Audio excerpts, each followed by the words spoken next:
except that all I'm after is the right for the areas I represent to survive. Well, not surviving in rural Australia. We've been declining for 25 years. Our industries are all collapsing. Our populations are going. Every business can look forward to less and less income every year. Less and less jobs. That's up to them, really, not me. What are the key issues for you then? Oh, look, it's not a secret that Tony Windsor and myself have spoken about ethanol. I mean, you just got to ask what's wrong in a country. I mean, the rest of the world, I mean, almost every country in Europe is subsidising biofuels. The Brazilians, the Americans, by law, every barrel contains ethanol. In Australia, by law, they can't. Rob, when you say that you're on a fight for the survival and the right to exist for people in your election, what, are you talking about trade policy? What in particular? What areas? It's just a different paradigm. We've been under a paradigm that, yes, we can free market. Yes, there's no quarantine restrictions. Anything can come into Australia. The apples were allowed in recently. Warren Truss made a decision for the bananas to come in. Thank goodness he was thrown out on his head before they came in. I mean, everything can come into this country. We told him if you bring in prawns, you'll bring in diseases. Now the Great Barrier Reef, which I represent, is being venomously attacked by IHH. We actually said, if you bring the prawns in, you'll bring in white spot and IHH. Well, they brought them in. Now we got IHH. Is the coalition's broadband plan good enough? Ellie, can you step Look, I'm not intimately familiar, and people are telling me that it's a good idea and it's good for Australia, and most certainly a privatised system is not where I'm going to go. I mean, Telstra's privatisation was diabolical for Australia. In fact, every privatisation has been diabolical for Australia. Clearly, you can sustain those services in the city, you can't in the country. Tony Abbott said today that you shouldn't do a deal with Labor because a Labor Greens coalition would be bad for the bush. Do you think he's right? Yeah. No, look, I'm not making any presumptive statements one way or the other. I mean, Tony's motto in there for 12 years. At the end of the 12 years, there was a farmer committing suicide every 4 days.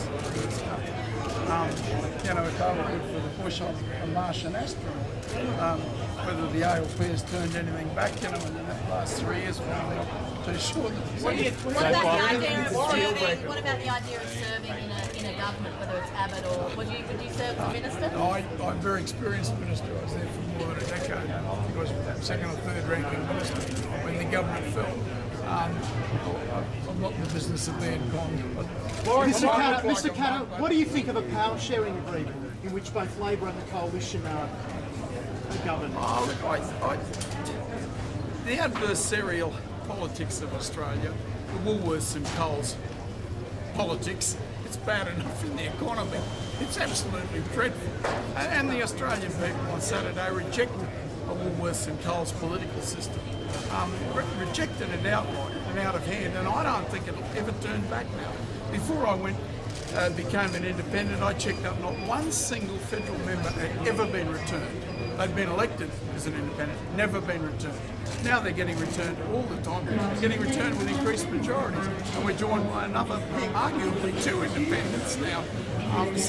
So the ranks are growing of complete disgust with the mainstream parties, and a less adversarial system, I think, may well work a lot better than Do you think how can work with a Green Senate? I'm sorry, what? You've been called one of the most powerful men in Australia at the moment. What can you say? Oh, look, you know, I wielded great power in the state of Queensland. Jordan Peterson nominated myself and Lynn Powell to take over when he left. I've wielded power before. I come from a family that's had a lot of power for about 5 generations in Australia. I'm used to power. I feel comfortable. Would you say you want a stable government, but do you think the coalition can get its bills through a Senate that where the Greens want balance of power? That can be stable for 3 years. It sounds like they're going to have to watch choice. You know, no, look, you say instability, and the system in Australia has been a very primitive system. I mean, it really is an 18th century system of government, a 2-party system where you vote along party lines. Americans don't vote along party lines, but there's no other country I know of, not even England, has a 2-party system. So, you know, we're breaking away into a more complicated model, and Australia's got to wake up. That doesn't mean stability, it means democracy.